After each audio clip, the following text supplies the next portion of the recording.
Good morning, everyone. July 23rd. It's a nice early day. Hope everyone's doing well. Thanks for joining us today. Well, let's check out Euro USD first, I guess. Euro USD downwards move from yesterday. Good morning, everyone. Maybe a double top there. I'm really kind of looking for this to break first on momentum and then try to get 10 pips here. I do have a sell stop for pound CAD at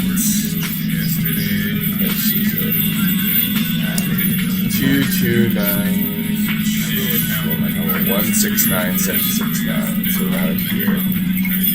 I think if you look at the hour here, it's just a little bit below this way, so you will see.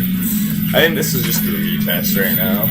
We do have some traffic here, so I might actually get in half a position here and then have a sell stop there, so then if it does break down, it's better. So yeah, I'm actually going to go with a half position right now. I think this is just a retest right now.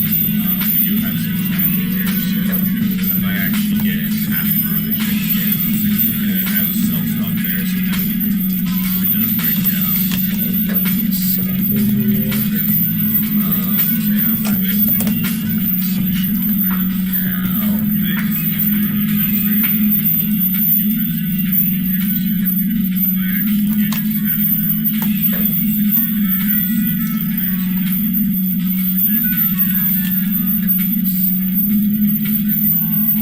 so yeah, I'm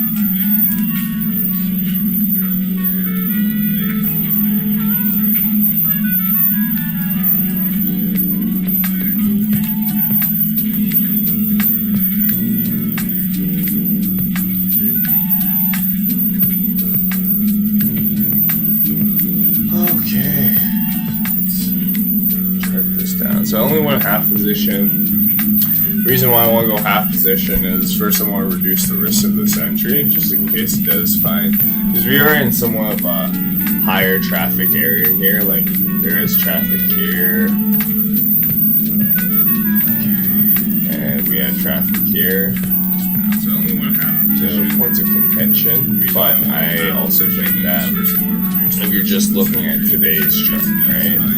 You have a beautiful breakdown, essentially right at this area, right at this area. Breakdown, like hard here for last night at London Open, and breakdown, get a nice pull back up here, so a lot of supply here, and then throughout the day, you see that getting breaking. What I like here is this form. This 1 hour candlestick formed below the wick here, so I think that the push is going to be continuing here. So again, my price for the first trade was 69.94, and then I have a sell stop at 769. So I think that we'll have a continuation push down. Is what I'm looking at here, and then obviously TP is going to be. So again, my price for the first trade. I think for me anyways, TP is going to be roughly around this area right now. I'm just going to probably go for 20 pips. I'm trying to play the momentum here. So just quick and easy, quick strong move is what I'm looking for. Not trying to reinvent the wheel here. This won't be in and out quick. And then continue with the day. So let's kind of look at Euro here. So we do see that the Euro and pound, so the European market is pushing, it's losing ground to the US, well, US dollar, so the North American market, I should say. So we do see that the Euro and pound, so the Euro, but we will see. Market is pushing, losing ground to the US, well, US dollar, so the North American market, I should say. So we do see that the Euro and pound, so the Euro, but we will see.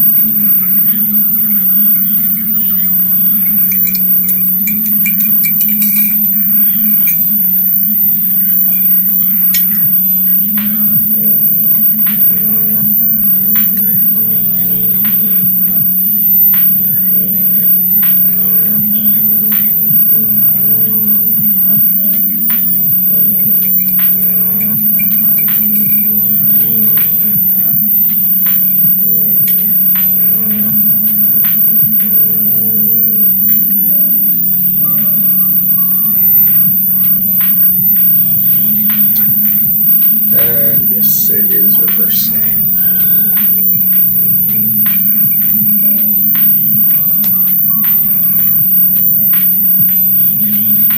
Since the 30 minutes about to close here, I have a feeling I might find support just right up here, which, you know, is typical of currency pairs to do sometimes. Break down initially and then head back up. So a couple things I want to do here. So I'm on pound cap, like I mentioned before. Another trade I'm going to be doing here is that I'm going to put a sell stop right below here. Reason being is that if this breaks down past this wick, I see that it's going to drop another 10 pips or so. So we do have kind of a level around this area here. But I'm trying to probably go for 10 pips, a quick 10 pips, maybe even just 9 pips. Let's counter R. So if I go 9 pips, my stop would be above here, this kind of zone, and then my take profit would be right above the 50 area here. I just want to, like I mentioned before, this looks like, you can look at the time frames here. Daily hit 16. We would have already broken it if we were kind of like, this week's been breaking levels, and of course sometimes you just run up buyer's exhaustion. You look at, once this 4 hour closes, by the way, everyone, is that we've actually created a new lower low. So I think that we've met quite a bit of supply up here. So then the demand's kind of exhausted, so we could see a breakdown here for a quick 10 pips. Look at the hour, the last 3 hours have been breaking down. So I think that we've met quite a bit of supply up here. So then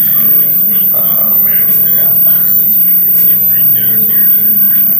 But you know, you never know, they might hold and stuff. That's why I'll be nimble if this does obviously reverse. Like, let's just say if we do see a bullish candlestick that's above, let's just say this body, I would say that this has found support, and then you could head back. It's kind of like almost a clean area back up here. So then you'd be playing essentially the ranges.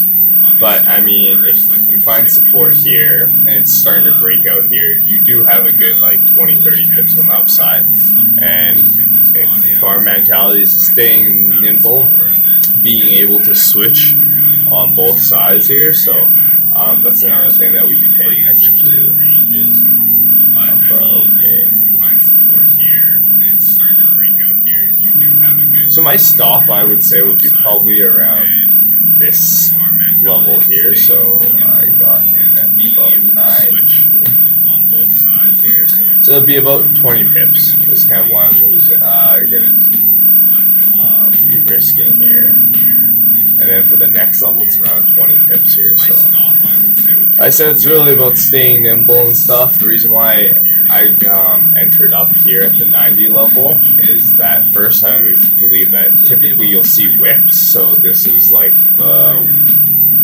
for the readers, or not the readers, the audience that doesn't know what wicks is that little thin line up on the top there, wick of the candle. So typically you do see a creation of a wick before a continuation of the move down. So I'm anticipating that this is going to be the upper wick, and then you'll see the body of the candlestick kind of down here, and then you'll probably maybe see, you could probably see a lower wick as well. So I will have a runner as well, or part of this position will have a runner.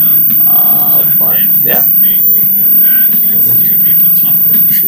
just going to write it down for everyone here. And then you'll probably maybe see, you could probably see a lower wick as well. So I will have a runner as well, or part of this position will have a runner. Yeah.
Oh wow, almost, you can see what a reversal. Thought it was gonna break down, but I'm still in it. My stop's at 15, so we will see if it's gonna hit or not. But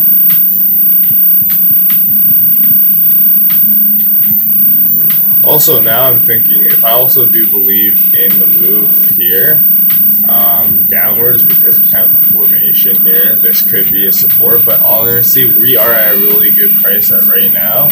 My stop's gonna be still the same. I'm not gonna really change the stop, but I'm gonna actually go half my position here. Also now I'm thinking my other half instead of the sell stop, because if I'm gonna get stopped out, I mean, my price that I'm gonna get stopped out at, which is 170.15.5.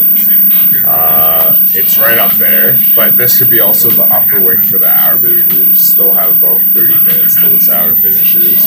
So that's why I'm going to enter the other half of the position, because if this does continue down, why would I enter and have a sell stop at 169.76.5? I could have it up here, and then just, that means my TP is going to be a lot less than is my original kind of TP was trying to get about 20-ish, 25 pips or so. Now, let's see, I'm going to have to calculate my average price, but yeah, the main thing is to get a better price. That means my TP is going to be a lot less than my original kind of TP was trying to get about 20-ish, 25 pips or so. Now, let's see, I'm going to calculate my average price, but yeah, the main thing is to get a better price. Alright, so my average price is 169.837. So yeah, it's around.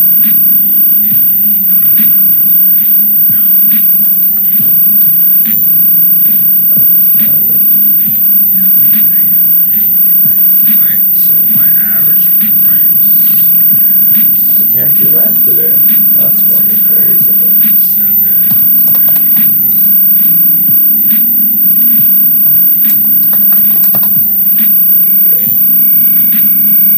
Makes more sense. So my average price is 169.981. Half position. Use my full position as that. Just to throw it here for you guys to see here, and then to be for notes as well. Makes more sense. So my average price is 169.981. Half position.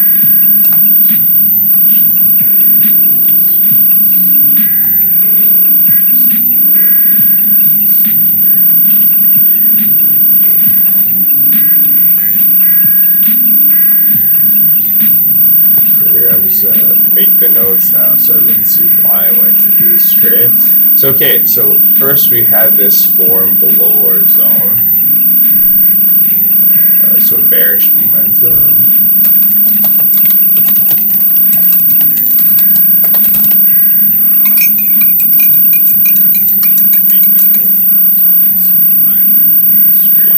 So okay, so first we had this form below our zone. So bearish.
So kind of as we were mentioning about Euro USD is that this was the one.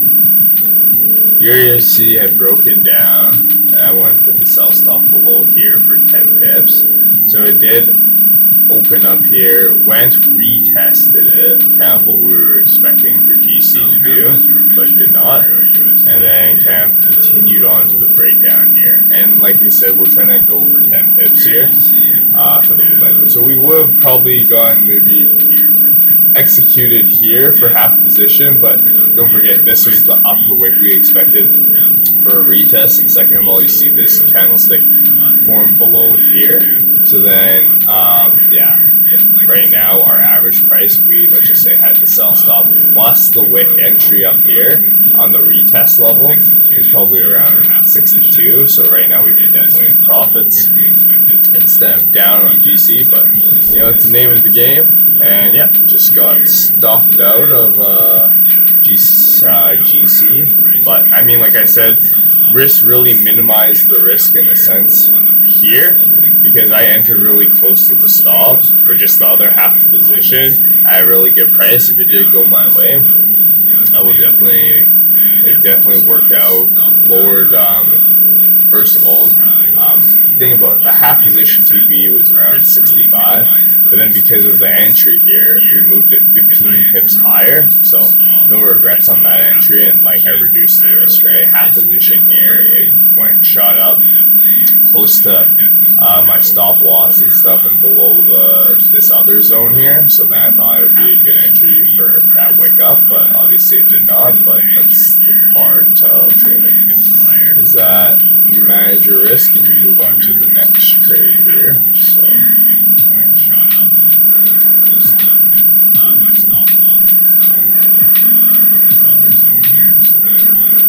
regardless, gotta keep the journal, gotta keep the notes here.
Oh, here's the notes and stuff. Although I got stopped low, like I definitely minimized my risk here, so no worries. You gotta pay to play and put where your mouth is at, as Simar would say. So it's honestly moving on to the next trade here, and I just want to see how Euro USD actually develops, because we were also talking about that as well. Played this as a momentum play, of course. Too busy with pound CAD, but Euro USD is the baby girl. And yeah, I mean, great. Just kind of, let's talk about this post after the trade. Now, we've obviously found support here. If the 30-minute or 30 in, well, 30 already found support here and closed, but if the hour closes above here, then this is a huge area of supply, and I can see that this moving kind of back up to this here range. Although this is kind of playing the range of what, 20 pips or so. It's kind of, in a sense, risky in itself of a trade, I would say. But you could play around with it and see if you could get 10 pips between this range. Typically, when trade ranges, so you do have the action. You typically have a reaction for a currency pair in the morning, but we're still early. We're pre North American Open here, so we still have some time, I would say. Yeah, this is a 10 pip. Yeah, 10 pips. So you do have the action. You typically have a reaction for a currency pair in the morning, but we're still early. We're pre North American Open here, so we still have some time, I would say.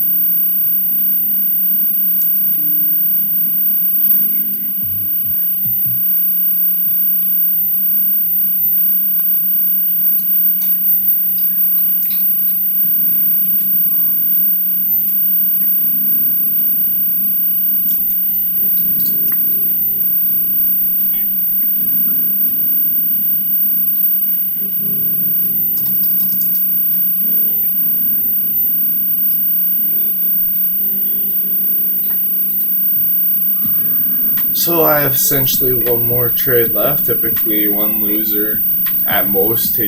Have two losers for a day, and then wait till the next day and kind of see if there's other opportunities out there. But one thing is we have to keep analyzing and making sure that we're staying on top of things, right? So I'm just gonna make notes right now. So you're gonna hear a lot of typing and whatnot, but yeah, we're gonna also be planning for the next trade.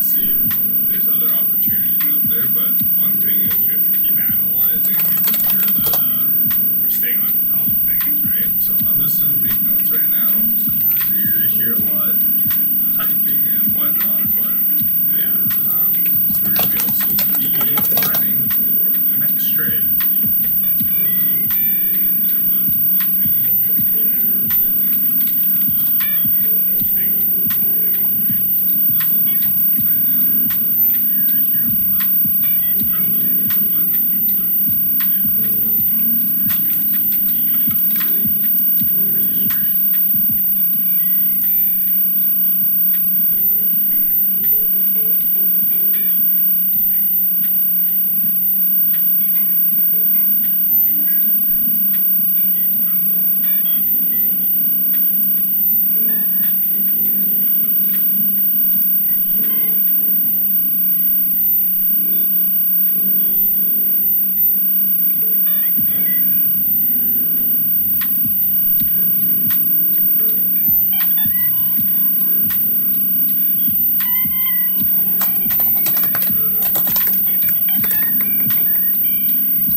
one thing we always want to do is always want to keep detailed notes so we can look back at our trades and see what we've done wrong, what we could have done better as well, and keep improving.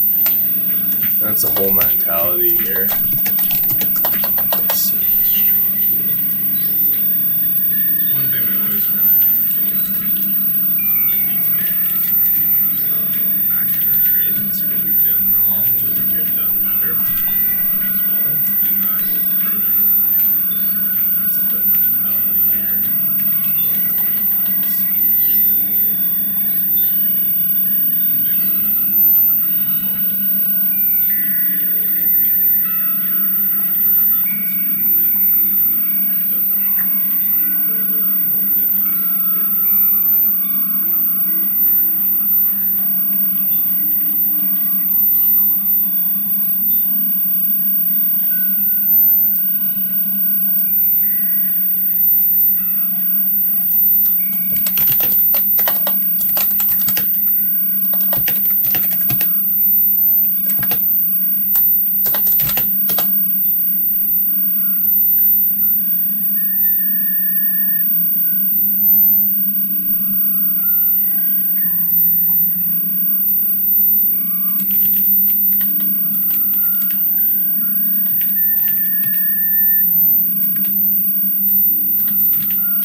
I can seriously remember always to save images.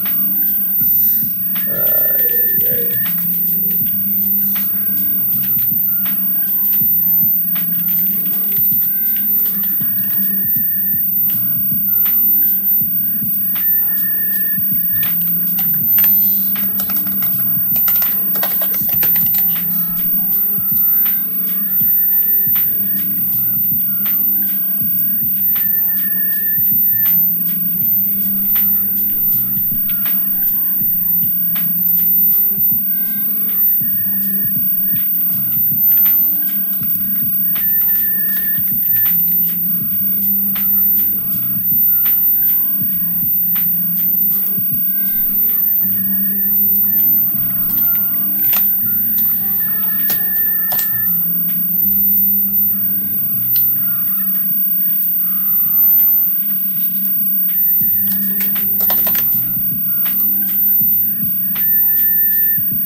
Perfect. So notes are saved. We're good to go.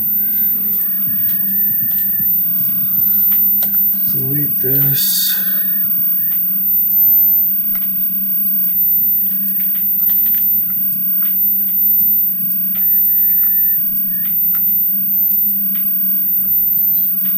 So let's see. Wow, Euro's playing out to exactly what we were imagining to. Definitely should be, I guess, lesson learned also is stick with your baby girl first. Because there's two opportunities there, but honestly, I think for me anyways, from past experience, I think Euro USD moves a lot better than pound CAD sometimes. I mean, this is another way. Same kind of ideal. Your stop would have been, if you had entered at close here, it would have been right here for 30 minutes, right? 13 pips. I wouldn't say 13 pips. I would probably risk 1 for 1, so maybe 10 pips up here for 10 pips. Well, more than 10 pips, but we're just trying to get for 10 pips. You enter at here, you see the wick up here. And plus, remember how we mentioned about playing momentum? We're playing momentum. We're trying to, like, that's 62, yeah. We've already gone 10 pips here. We've been offside on this trade by 3 pips, and then boom, 10 pips down. And we would have been out of our main position and then had a runner right here. So, Euro was the trade to be. That's for sure. Okay, you live and learn, right? Gotta stick with your baby girl. We've been offside on this let's look at news and talk about news. So one thing is that we mostly, like, the moves already happened. Probably going to keep analyzing and seeing what we can do for the next trade here. I mean, one trade is if this breaks down here, breaks this level, we might enter a short, because one thing is, if you kind of look at the weekly here, we've had such a nice weekly run up here. I wouldn't be surprised if there's a bigger upper wick for this weekly candlestick. Daily, kind of as we mentioned on the 4-hour analysis here, it did break down, made a double top, but it didn't need the 4 hours to break down. It could actually break down more. If you're kind of looking at the 4-hour perspective here, since it broke down this kind of support here, you basically have clean traffic in this whole area here. The next level, well, I mean, you would have to see here, but like just judging by this bullish candlestick, you could have a great kind of breakdown here, judging on the 4 hours. But of course, the move was those 10 pips right over here on the 30-minute breakdown. 30 minutes, got your 10 pips, and you're out. 10 pips and say thank you to the Forex markets. But no, I was on GC. But you live and learn, you get better every time, and move on to the next trade. Now, you see that I'm not gonna blindlessly kind of go for trades here.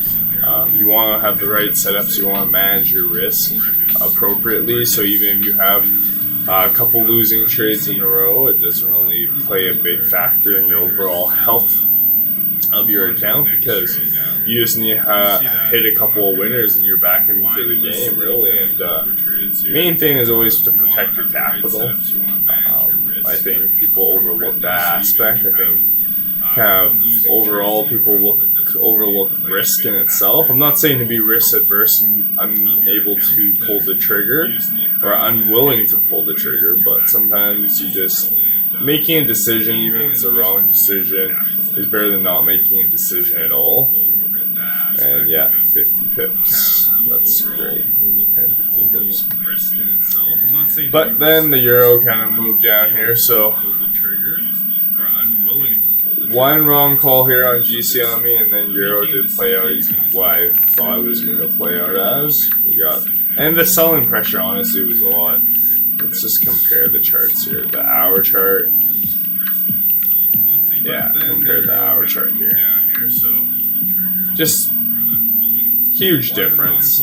Double top. And yeah, euro was the trade to be in. But alright, so let's look at the news here, see if we can read anything interesting. What is it? How was the numbers for unemployment? A little bit worse. Just kind of interesting. So you guys must have heard by now that U.S. is getting stimulus. I think it's $600 checks that they're getting a month. But one thing is, though, I think they're extending it now at a reduced amount at $400 a month all the way to December. So another 6 months of that. I think their austerity package wasn't enough, so Congress and all those, and the House of Commons, I don't know if they call it the House of Commons, but they're looking at extending that and making it a deeper cut. So I think that's another reason why we see a huge rip on the futures here on gold, because every government is essentially, you even have the German government looking to go mass debt when typically they've been having tight reins on. They're one of the advocates, I guess, in the EU for not having so much debt, but even they, at this time with COVID, they are saying the other side of things. So it's actually a very interesting time that we're in right now. Of how things are going to work. But kind of going back to the news here, so labor market recovery stalling. I mean, it's hard to say if the labor market is stalling. We are in the summer months, and let's be honest, summer months tend to be slower months in a lot of industries. I mean, for example, if you were working in the Big Four, and for most assurance, from my knowledge, is summer months are kind of like the slower months. I'm not saying it's not busy at all, but it tends to be like the slower months, whereas when you're kind of hitting, I think, October or November, if I remember correctly, you're kind of doing interim, and you're prepping all the stuff that by December you're working like 12 to 16 hours a day from January all the way up to, well, it depends. If you're lucky, if you have big clients and stuff, you're probably going to be done by April-ish, like your super busy season. But if you're not lucky and you have the smaller companies, you're probably going to be busy till June. So half the year. It just depends on your luck and what clients you have, from what I've heard anyways. But I would say that it would be more of a shock for us if this kind of stall in the labor markets here, unemployment numbers, that you see this past summer. Now, we've gone down quite a bit from kind of the highs of 6 million, yeah. But we're kind of held fast at 1.4, but kind of, if you look, it's still kind of very interesting. Let me back up here. Let's look at the 2008 numbers. Oh, it won't even go to 2008. Okay, well, this is the range you see right now at 1.4. Let's go to 2009. Not even close. We're talking about the financial crisis. You're at 600K. We're right now at 1.4, right? So it's kind of different. Now, let me compare some similarities with 2008 to now, is that you do have a lockdown.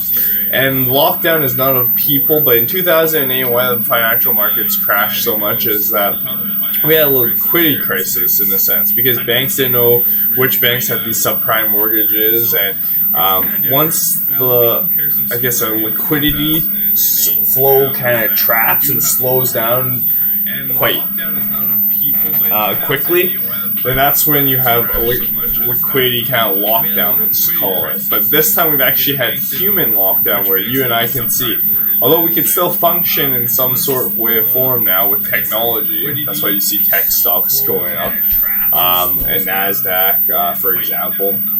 NASDAQ 100 is at all-time highs versus S&P. We're still positive now for the year, but we're not at the peak of the point. Where QQQ, which is NASDAQ 100, by the way, is all-time highs from when we had this crash, which was around up here. Yeah, up here. Crash, and we made a full recovery. Plus, so it's very interesting. We do have some players like the Fed that doesn't want the stock market to go down. So thank you, Donald Trump, for that. But kind of back to the point here is that you have a human kind of lockdown. So we don't know what that kind of plays out as. Like capital lockdown, yeah, I'm not lending you money. You don't have enough money to run your business. That's why interest rates almost went to near zero levels. Is for the fact that if people stop, I guess, lending each other money, and that credit freeze, you could see a huge impact. Now, with people kind of on lockdowns, I mean, they're not on lockdown really anymore. Although U.S. is worse now, I would say, than China, because China really put their foot on the ground when it comes to these lockdowns. And understandably, it makes sense for the fact that imagine a country with a population 3-4 times as big as U.S. and did not have these lockdowns in place. Oh man, you think that this COVID was bad? Think about it. COVID's fatality rates aren't even that bad compared to like some of the worst plagues we've had, right? And it spread so quickly, even with China having on lockdown and everything like this. So now I think you have a country that is, of course, communist and has a government that is more strict, let's just say, for example, versus the U.S. government, which is democratic and more free in that sense. So when you do have these biological kind of events, hazard events, I should say, you can actually see kind of which kind of government plays better when these circumstances happen. So there's pros and cons to every kind of government system. obviously I live in Canada and stuff, so I'm all about being democratic, but also in the sense that U.S. is kind of like on the most democratic side. I mean, a lot of their people don't think that COVID's even a thing either, so that's why you've seen tremendous rises in cases. I mean, you've seen tremendous rises in cases in Canada as well, but not in great volume. I wouldn't even say as the same percentage rise as I think we need to look at more of a percentage rise as the U.S. counterpart, but it's hard. It's hard. This disease is horrible, and it's actually no joke. So stay safe, everyone, and wear a mask when you go out in public, and do everyone a favor. If you don't care and you don't believe on it, and you don't think you're gonna catch it, that's fine. But what happens if you were asymptomatic, right? So you don't want to be a carrier yourself. Because a lot of people are into it. Like, if we all got sick from this, then it's easy to stop, as you know, but a lot of people don't know that they're sick, which makes this virus very, very tricky. And I think, and I'll say this on live stream here, I think this might be a blessing in disguise, this virus. And the reason why I'm saying is, I'm not saying that for the people that passed away from this disease that was God sent, right? I know that a lot of people have want something special for them, but kind of in the sense that with the fatality rate of this virus, we're looking at about what? Let's actually look. And the reason why I'm saying that for the people that passed away from this disease, that was track, right? So, overview, let's look at statistics, let's look at the whole worldwide. It's a huge daily change. New cases, new deaths, all time. Total cases. Let's look at worldwide too. So we had about 15.3 million cases, 624,000 deaths on this, so 64, 15. So this fatality rate worldwide is 4%. Now I just want to remind everyone that it actually depends though. It depends on your healthcare system, right? If you look at here, actually the US and Brazil are almost very the same. But it really depends on your healthcare system for the fact that, okay, for example, if you compare India and the amount of deaths they have, their actually ratio is better than Brazil and the United States. So on average worldwide, it's 4%, 4.08, I'll round it up, percent fatality rate, versus if you go to some countries, I think it was Iran or something, some place where the healthcare system isn't that good, it's going to be probably higher, and then some cases where it is healthcare system's a bit better, it'll be lower. But on average, I'll say it's 4%. Now, don't forget, this virus really attacks probably people with already health complications, previous health complications. Obesity is another one that I've heard of. So it's attacking people with weaker kind of body states right now. But imagine if you had a virus that was as contagious as this one, so meaning that, and more deadly, that it's not only attacked people with kind of weaker health of their body as well, like they didn't have prerequisites of kind of health complications, but just you were super healthy, no, you weren't on medication or anything. And let's just say it was at 10%. So that means that before, the main people that were at risk right now was the older generation, I would say baby boomers or people with health complications. But imagine now you have your young people, 20, 30 years old, that could severely be impacted by this. That is a whole different problem that we're not, we haven't even touched base on. And the one thing that I'd be worried about is right now the people that are getting sick the most is actually the younger kids.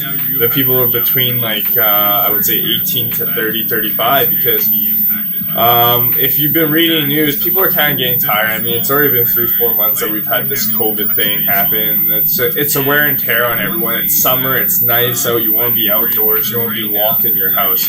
this, I think, virus would have been more easily managed if it was in the winter time. Like, let's just say we actually had this COVID breakout probably in like November, December, and everyone had to stay in versus during winter time, right? Versus now. So this is a blessing in disguise in the sense that this gave a huge warning to the world and how unprepared we are at these contagious viruses. So we have now maybe systems in place, I would say, that best help this, and also that it prepares us. What happens if we do have like the next COVID that's way more deadlier, and it's at 10% fatality rate and attacks anyone in its path, kind of like SARS or Ebola. It doesn't matter if you were healthy or not, the fatality rates were higher, but they weren't as contagious. Now, if you had Ebola as contagious as COVID, then oh man, we have a definitely a huge problem. And the thing is, what are the economic costs? We've already seen the economic costs of being in lockdown for about 4 months, right? All these bailouts, all these things. That's why gold's at like an all-time high. Well, actually, no, I should not say gold's at all-time high, but we're getting to gold being at all-time highs, like 2008 levels here. Let's actually look at the charts since we're talking about it. Yeah, almost all-time highs at 1916, so we're very, very close here. But we still have some time. But it's clear path breakout. Since last year, I think everyone's kind of preparing. It's like, okay, we're in the cyclical. Every decade or so, we have a market pullback, which we did. But then you have also these austerity measures of governments actually printing money nonstop, getting into debt. And obviously, all countries are doing so. So you see a build up here. I mean, I think it's going to be clean. I think the next leg up is 2,000, 2,500, possibly. But we'll have to see about that. And but we do see that gold has a very, very clear path up here. And a nice 6 years of consolidation. Wow. Alrighty, let's see. Euro, nice, respected that zone, pulled back up here. But wow, that was nice. Notice that there was barely a lower wick here, so maybe there's no orders to go to. Wow, 30 pip drop from the top, but our entry point, I think we were talking about, was 62. 20 pip drop. It'd be a nice runner, and then typically it would, if I was going 10 pips, at 2-to-1, then I would have probably gotten another 10 pips out. Or sorry, another 50% of the runner out, and then leave the rest running, which, I mean, I would still be in right now. But how's Pound CAD? Yeah, Pound CAD's, it's definitely, this is why you have stops in place, you have a strategy, and you play around with it. I mean, it could have worked, it could have kept breaking down, but like I said, Euro USD, I think, moves a lot nicer and cleaner. And by kind of like, I guess kind of looking back, hindsight's always 2020, but if you kind of see the breakdown here, like the chart pattern on the hour-to-hour basis, if you compare this hour to here, essentially this could have been a liquidity grab at the 4 hours, right? 4 hours here, breakdown, Doji found support, and then we could have found, like this could have been the liquidity grab, and we found support here, and then now it's going to head back up higher. But yeah, I mean, if you look, we were talking about 4 hours, 1 hours. I think the chart definitely looked a lot better for this momentum play for the Euro USD, but it's already happened. Talking in the past is definitely easier. This is 2020 hindsight.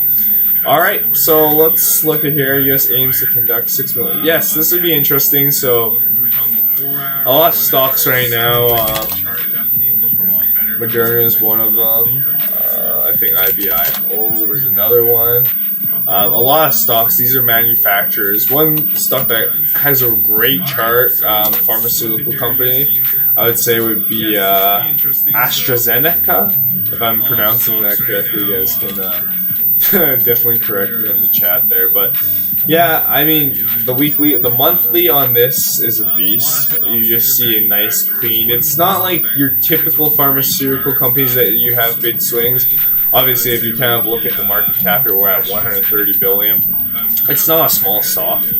It's a blue chip stock, Titan, I would say, for drug manufacturing. Now, one thing I want to say is, yeah, you have these companies that are making these vaccines great, right?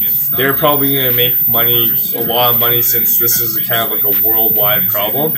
You do have some companies that also say that they're not going to make it for a profit. They're going to make it because, yeah, some companies have a heart still, and they want to. Getting it to the market is the quickest to solving this crisis. We're still in this crisis. We're now coming into the second wave of this crisis as well, but definitely I would say this is something that I think if you're trying to build a brand by not charging extra and just trying to get this drug out there, as what a fundamental reason why to start a drug company is to save lives, right? I would say that's a great strategy of building up your brand, recognition of your brand, so that when you have future kind of vaccines or drugs, that people look to you first.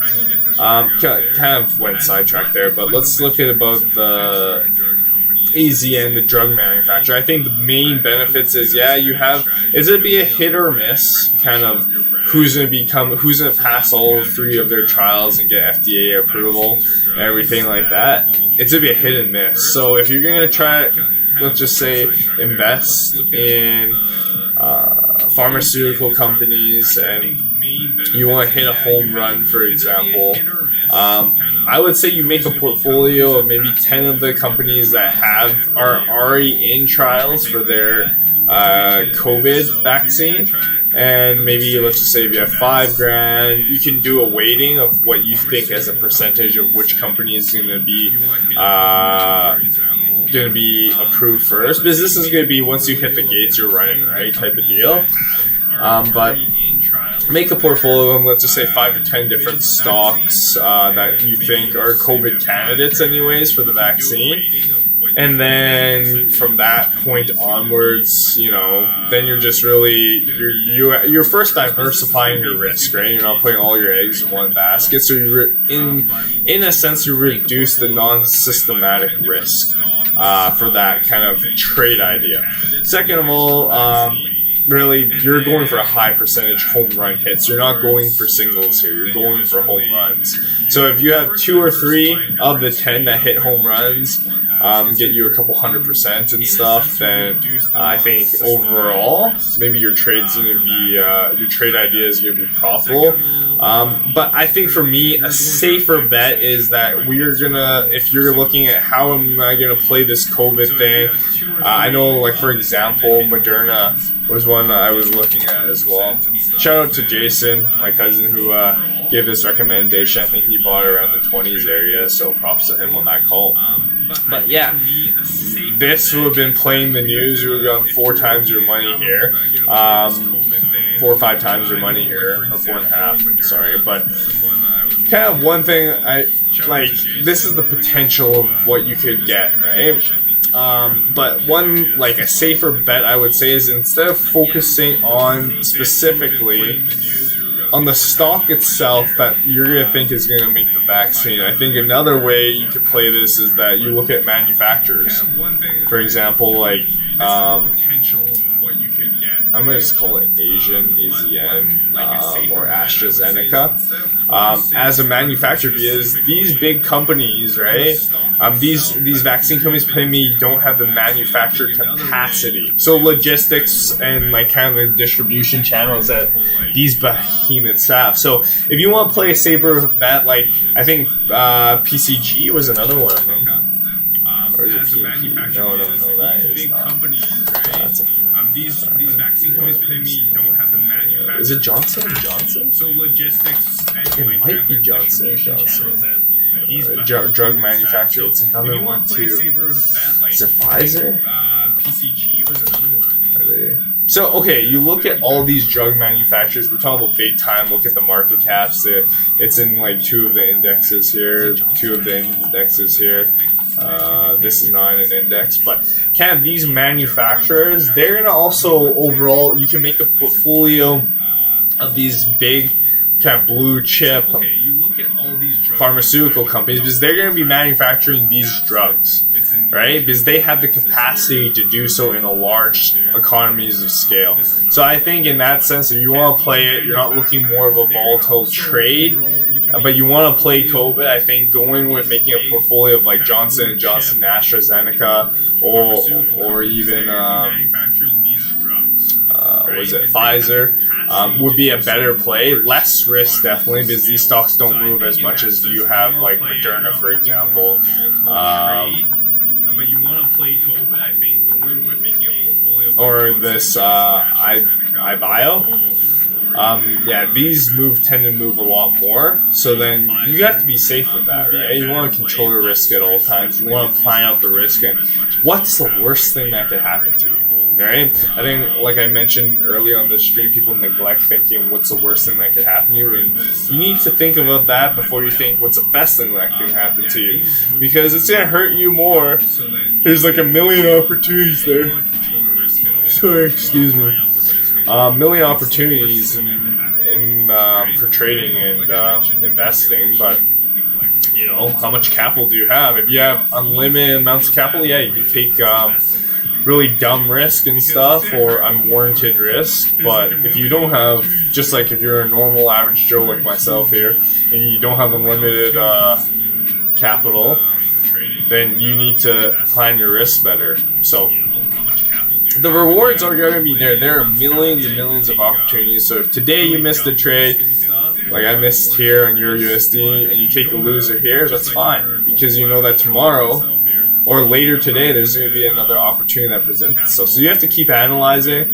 Like I said, that so let's see here, that when this breaks up, you could play this upper range, but I typically don't like to play the ranges here. You have an action here, and then you're gonna typically have a reaction. Then after that, it's kind of hard to see. But yeah, this is pre-market pre-North American, so that's why I didn't really play it. You're getting that liquidity push up though, so I mean, if you have the 1 hour close here, your risk essentially would have been like kind of like around here. I would have went for 20 for 20, because that would have definitely played out, and yeah, it would have played out here. But like I said, I don't want to play ranges, so it doesn't really matter. What the main trade for today anyway should have been the Euro USD. But yeah, there's always going to be next trades. And the next one, and the next one. But there is only a limited amount of capital. That's why I think the perspective has to change. And I don't know if anyone here kind of follows Wall Street Bets on Reddit. Funny group, great videos and stuff. One thing is kind of their style of trading is going all in. I mean, I've seen some of them make quite a bit of money from kind of like their screenshots of their phone, but a lot of them, you know, have their accounts wiped out. I don't know how affluent these guys are, but some of their accounts are down 100, 200,000. It's like their portfolio is down 90%.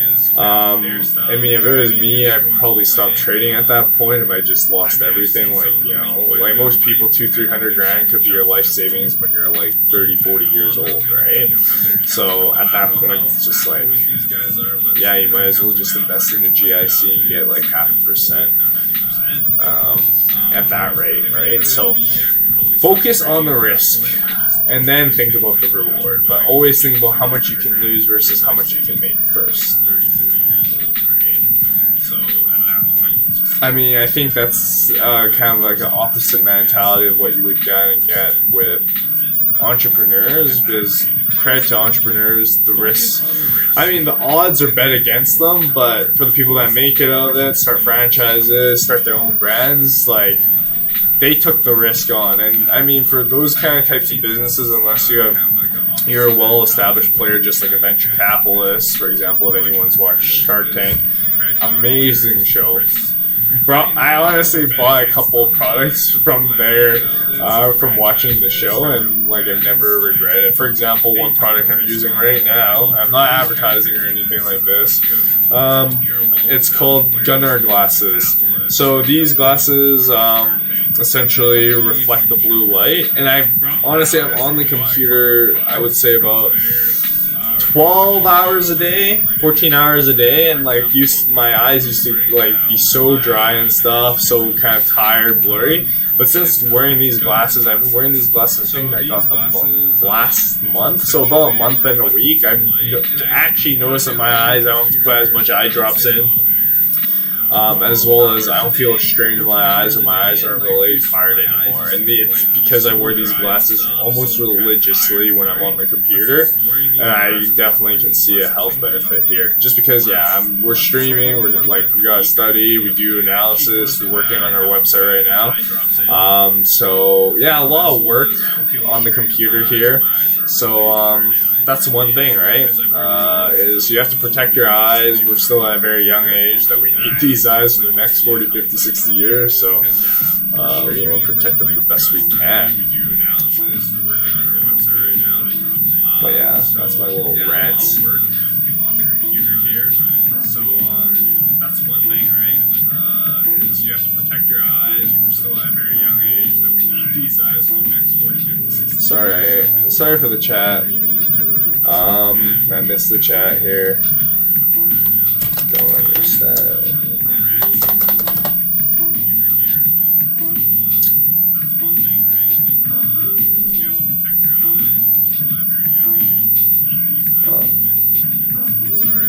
Sorry for the chat. I missed the chat here. Don't understand.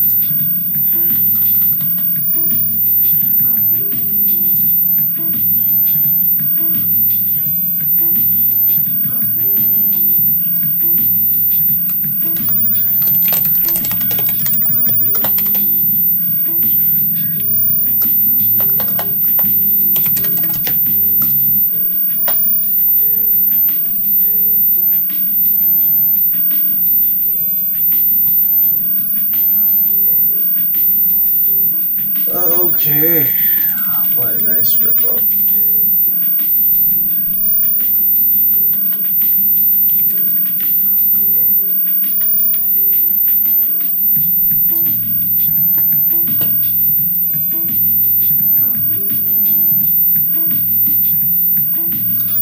I just want to make sure though.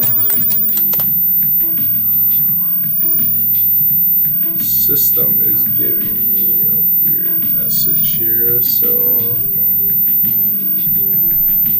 I'm just I can't really switch on to my own account here. Sure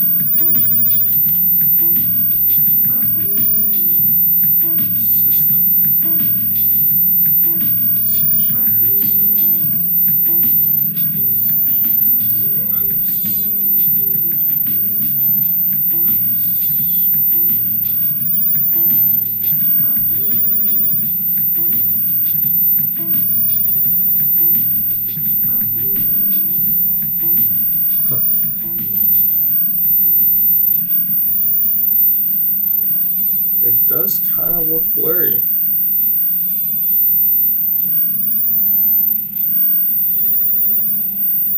Yeah, it does kind of look blurry. Well, I apologize for it. I guess I need to change my widget here. Resolution is that. Open widget. It does kind of look blurry.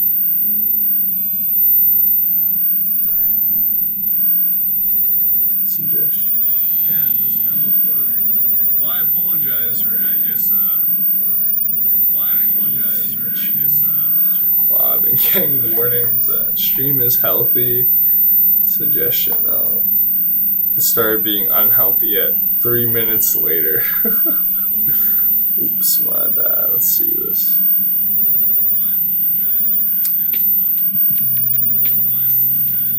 Settings. Alright. Started being unhealthy at 3 minutes later. Oops, my bad. Let's see this. What a rip.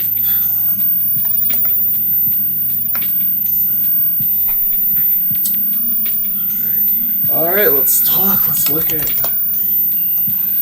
So we've been working on our website as well here. I I mean, we still have a lot to do, but it's getting there. So we have our daily recaps. I mean, after the stream, I will be posting a daily recap of my trade, reasonings, why I went into this trade, all that fun stuff.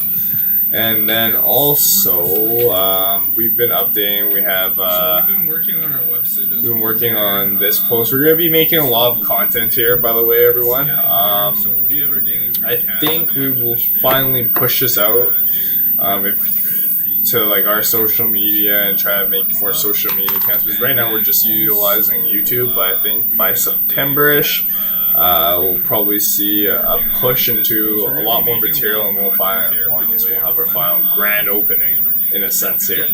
But I just want to direct you guys to kind of our guide here. So what we're trying to do is, like I said, this stream, this whole thing is all for educational purposes, and kind of we want to be a part of your journey as much as you being a part of our journey. So we've come up kind of with the investing, trading basics, behavioral finance recommended books. So shout out to Simar for doing such a great job on editing the slide or editing the site and making it just look fantastic here. So we have markets and stay irrational long and stay solvent, which is more, unless you have, like I said, unlimited account. But honestly, yeah. So we have our live stream here. We're going to start doing podcasts here. So maybe I'll talk a little bit of the podcast here as well. I think with the podcast, we are going to invite kind of guest speakers as well here. So we have a couple people with finance backgrounds, great friends of ours. I think we want to talk about podcast. Want them to be involved in some capacity with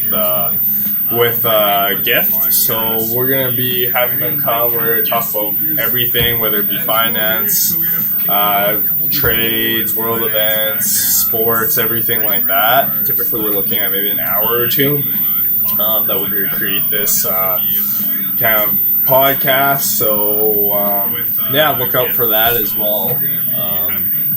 About us. Oh yeah, we also this is about us. You can check us out, read a little bit of our bio. So we finally got our emails as well. So if you have any questions or anything like that, and we're off the streams, you can always email us here, which is cool. It's connected to my phone. We're kind of up and running almost. Getting there. And what else do I want to chat about for today? No, that's about it for the website anyways. If you have any questions or anything like that, and we're off the stream, you can always email us here, which is cool. It's kind of up and running almost. Getting there. And what else do I want to chat about for today? No, that's about it. Time to wait and just read news, everyone. I think I'm going to make a coffee, everyone, so I'll be right back. Market's open. We'll just see how everything good.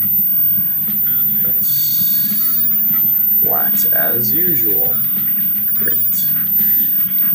Let me put another chart. So I typically do follow QQQ as well. QQQ. Yeah, it was flat yesterday a bit, but yeah.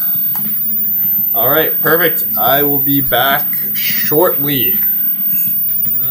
Let me put another chart. So I typically do follow QQQ as well.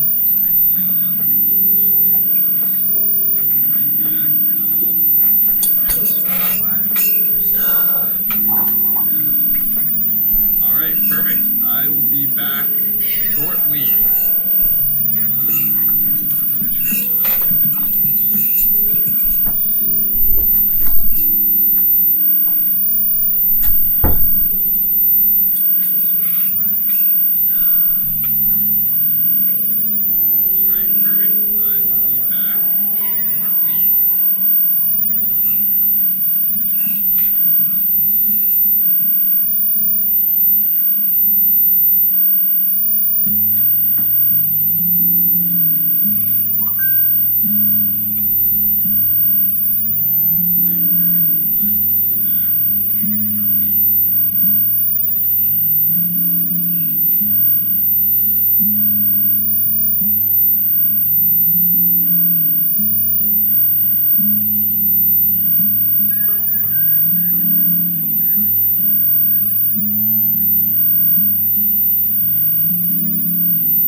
Sorry everyone, that took definitely a lot longer than I anticipated, but always gotta start the day off with the Dalgona coffee. I don't know if anyone's ever had that here. I'll show you what it is. It's basically instant coffee, but you make it look fancy. So shout out to my girl for getting me the hand mixer, because mixing this was such a pain in the buttocks, but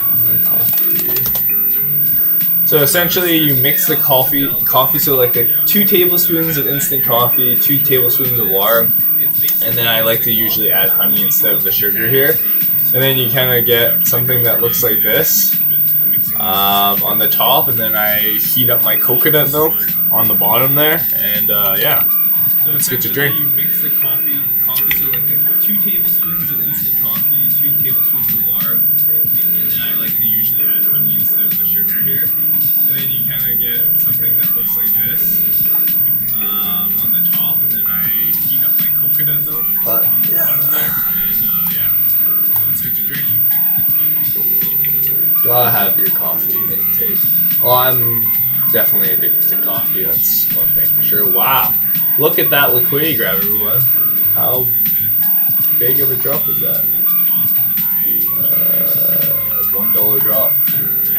I don't know. We'll see how everything plays out. First 30 minutes usually is a very good indicator of the volume that you're going to be anticipating. Don't forget, today's a Thursday. That's basically like a Friday. You're not typically going to expect most of the action today to finish off. Monday and Fridays are usually the chiller days.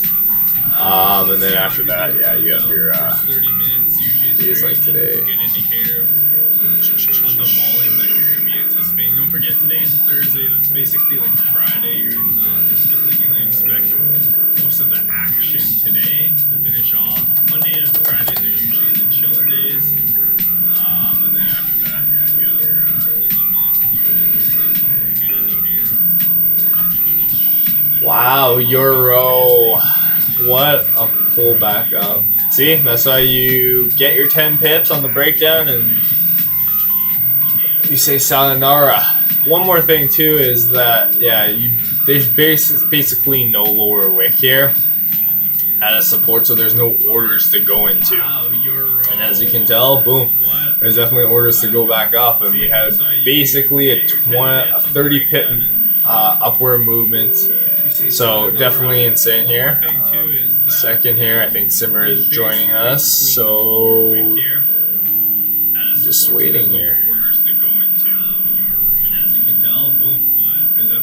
To go back up, and we have basically a 30. Hey Simar, how's it going? Upward movement. So definitely insane here. Simar, can you hear me? Second here. Yeah, what up, joining us. So nothing much. Oh, I gotta mute this. The music's pretty loud too. Nice. Stream's going. How's trading this morning? I lost on GC. I thought it was gonna break down more, but the thing is, I went 50-50 because it was kind of like we were talking yesterday about it being high traffic. So I went 50, and then it went up more than I expected. It was close to my stop loss, so I was like, okay, well, whatever. I'll just put another 50. I'm not really losing much at this point, right? Because originally I entered the 50%. I had a sell stop for it to go down lower, but then it kept inching up higher. I'm like, well, what do I get at a lower price? I might as well buy at a higher price, right? Because I thought it was going to be the hour wick up, but obviously it reversed all the way. And then I was talking to everyone, everyone, I'm talking about people on the stream, about Euro USD. Mm-hmm. And yeah, Euro just tanked. And I basically said, yeah, if it breaks down here, I want to get momentum, but that was on my GC trade. And I missed out on the Euro drop because it dropped 20 pips from the price I was talking to everyone with. Yeah, I know, right? When it broke support, it dropped. But this next hour candlestick's bullish. That's kind of weird. Dude, it's insane graph.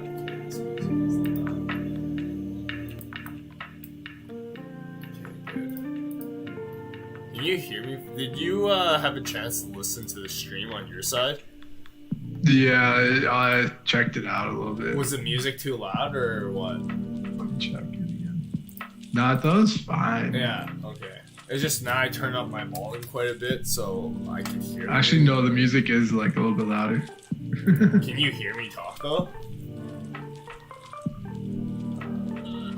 I just yeah, I can hear you for talk. Yeah, I can hear you talk. It's good. Well, that's what you gotta do, right? Just ramble on. Yeah, but it's like it's weird. It's like if you go on YouTube streams for me. Where is it? Last stream was please check video resolution. The current resolution is 1228. It's like a little blurry. No, it looked fine when I checked it. It keeps giving me warnings, so I do need better internet. It's just the stream status was excellent, but then now it's like good. No, it was working like pretty fine. When I was checking it out. Well, I'm happy this was my first stream. I don't know. How does it feel? You got used to it though. It feels good. It feels good just to talk to everyone. Yeah, just to talk, spit some fire. And someone commented too, but I don't understand what they're saying. Wait, actually? Yeah.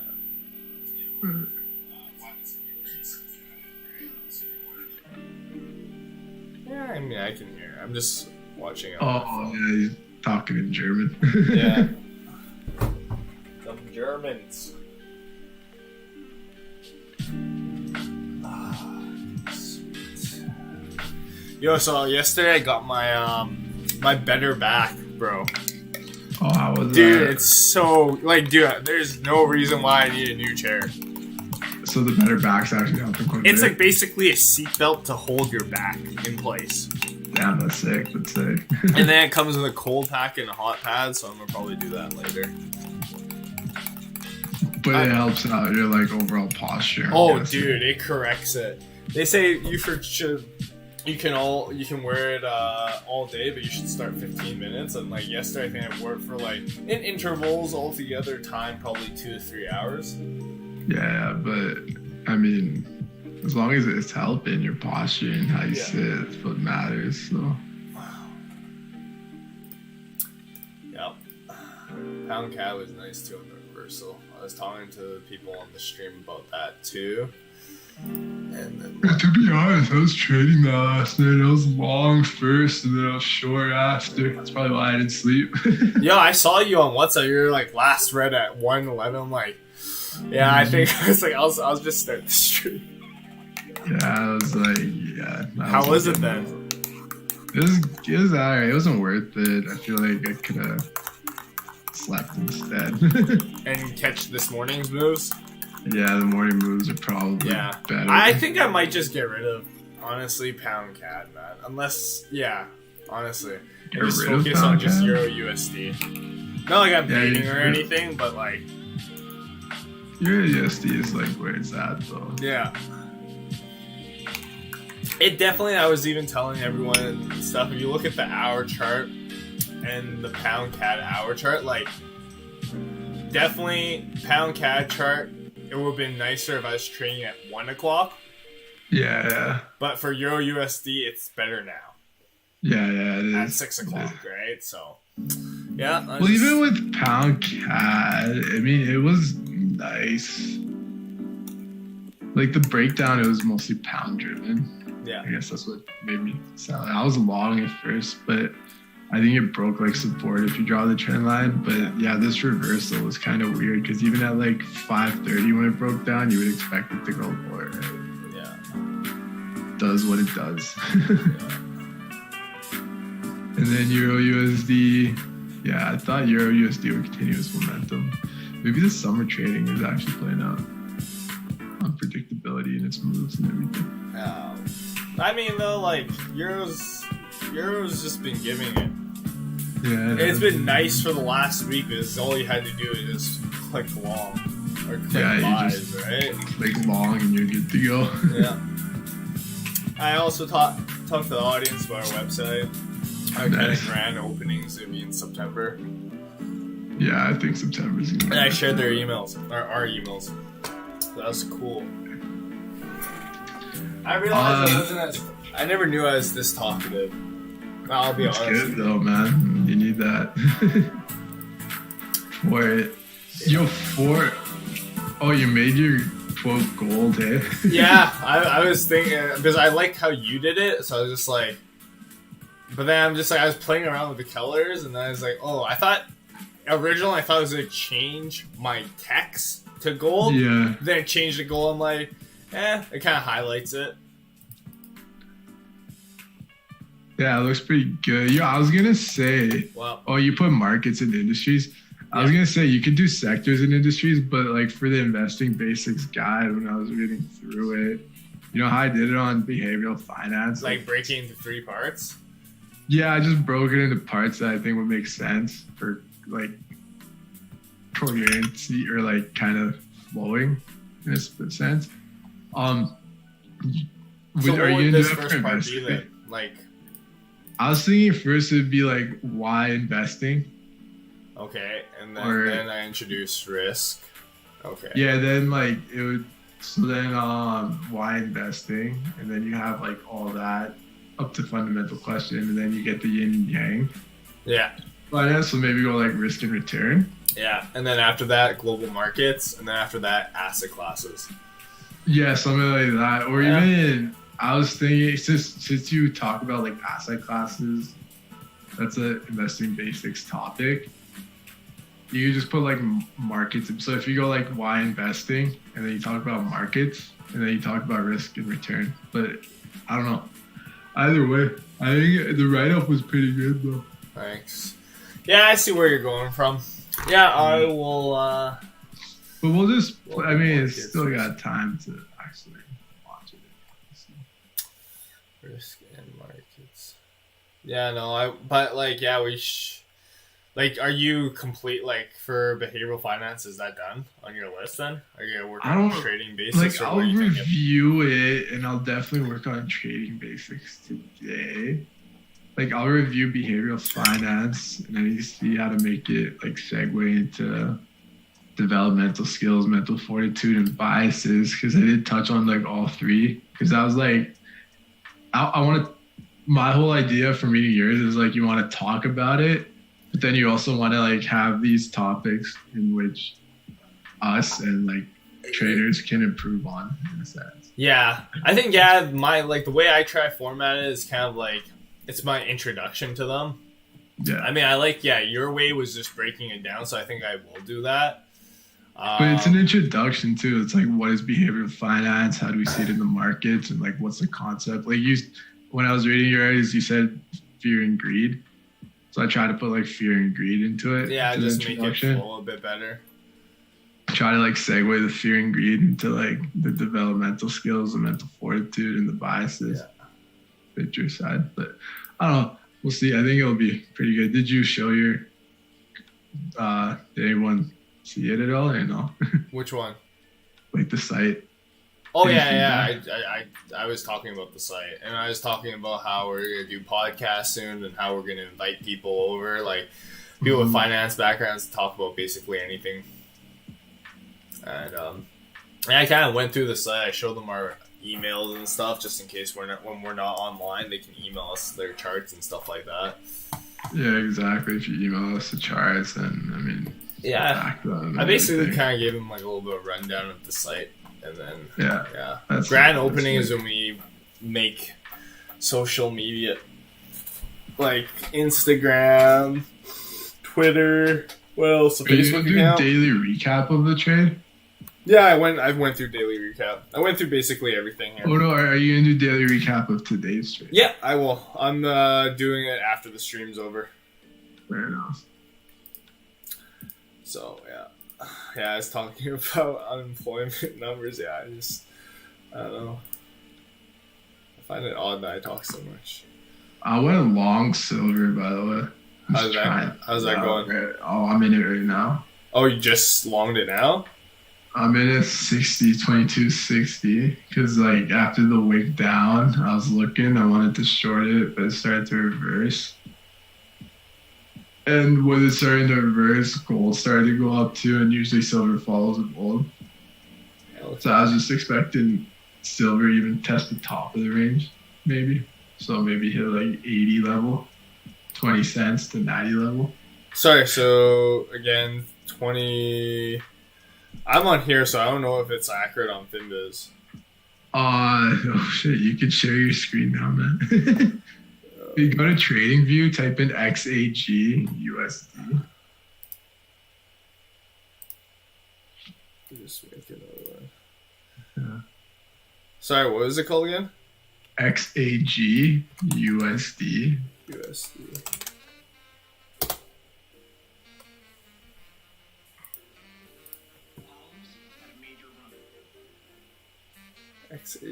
XAG USD.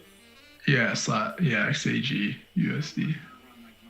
That's the ticker for silver. It's at $2.22. Wait, what? XAG USD. Oh, there you go. I did slash and it was like a $2 stock. I'm like, what? No, not that one. 1 hour. So yeah, it's 60 right now. Okay. 2260 long. Okay, sick. And I was thinking 80 and kind of like leave a runner because weekly is still bullish, daily is bullish, 4 hour bullish too. Minute, yeah, with the 15-minute kind of like grabbing liquidity and pushing higher with gold breaking 80 again on its push up. Yeah. Just anticipated silver to follow, but we'll see. I'm trying to get like the proper risk lot size on it too right now, so it's kind of tough to gauge it. Yeah, that's true. You're not doing one lot? No. No. One day. One day. I mean, I'd share my Zoom screen, but you wouldn't even be able to see it on the channel. Just because you know how with my setup it's window capture, not monitor capture. Oh yeah, fair enough. No worries, just leave it there. So the site, should we work on it? Yeah, no, I'll work on it. I think then that means that like I'll get some trading basics started later on today. I have to mow the lawn again too. So. Oh man, that sounds like a pain in the ass. Yeah. I was waiting until it's like yesterday was so hot. It was like humid, yo. Dude, yeah, I know. Like sweaty. Yesterday was crazy hot. Today's gonna be thunderstorms, it seems. Yeah, it's always like that, isn't it? Yep. But And you guys are hiking Saturday for sure. sorry, say that again? You guys are all hiking Saturday? Yeah, are you coming or what? Possibly. So it's you, Cecilia. And then I don't know. Alright. Like Arthur, Dylan's like they said they'll let me know closer to the date, so either today or tomorrow. That makes sense. Maybe I should check the weather first. It's supposed to be thunder hours tomorrow. Instead. Well, I'd rather it rain now. And hauling is in Canmore. Wow, Euro shot up, dude. That was insane. Oh, I know, man. And the thing I was telling everyone was too is like, yeah, because like there were no orders to go down. There was no lower wick, or there is a lower wick, but barely. Yeah. And plus, So, if everyone looks at higher time frames, what kind of thing are we at? We're in a bullish structure. So you kind of go with the higher Daily, so time yeah. frame analysis. Oh, nice. Saturday, 19 degrees. That's beautiful. I think, like, yeah, like, for the last 3 days, it's been saying Friday's gonna rain. It hasn't changed, so I'm happy. Yeah, no, that's good. I think the weather kind of like shifted. So Friday's rain and Saturday's supposed to be sunnier, Yeah. which is good. I mean, that's a good day to hike. Yep. Not I too feel like hot. Hauling is gonna be traffic. Oh, dude, Have there's you been traffic. there yet? No, I haven't done hauling yet, but I could just imagine from the comments that I've read Yeah. that we have to go, if we're gonna go, like, be there, like, meet at SO at, like, 5 a.m. Petro. yeah. No. Go back to Petro on 16th Ave. Like, oh, buddy. Yeah. Kananaskis, it's 1 millimeter of rain. 40% chance. I don't know, whatever. I think 1 millimeter is not that bad. Yeah, Because I think King Creek is another one that she was talking about. I think we looked at it too. King Creek. King Creek Ridge, yeah. Oh, that sounds sick. That's 7.1 kilometers. Like it reminds me of kind of like prairie, where it's super intense in the beginning.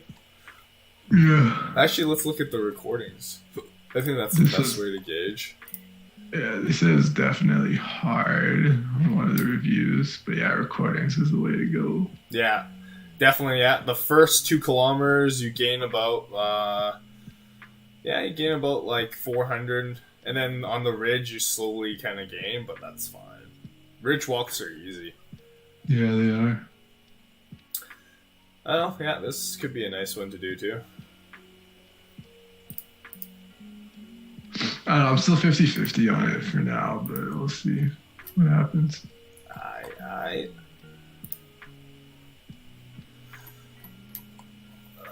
okay, I'll break this down later.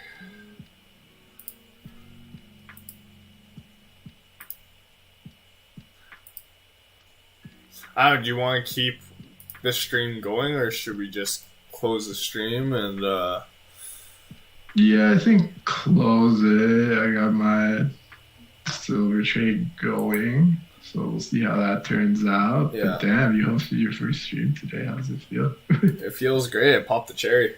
Yeah, no, that's good. That's good. That's a good way. Yeah. 'Cause now you just start it up, sum that up. Yeah, I'm gonna start the X logo, so give me a second here. All right, well, from Simar and I, thanks for joining us today. Sorry to the guy that I didn't comment. I mean, I didn't respond to your comments on the chat, but keep sending the chats in. Send us emails now, since we have emails. If you guys have any questions, or go on our website. Simar, you have anything to add before we close this out? No, that's great. We'll see you on tomorrow morning. I'll be on. I probably won't do any overnight trading, as that kind of messed me up. But live and learn, right? Live and learn. All right, see ya, everyone. All right, see ya.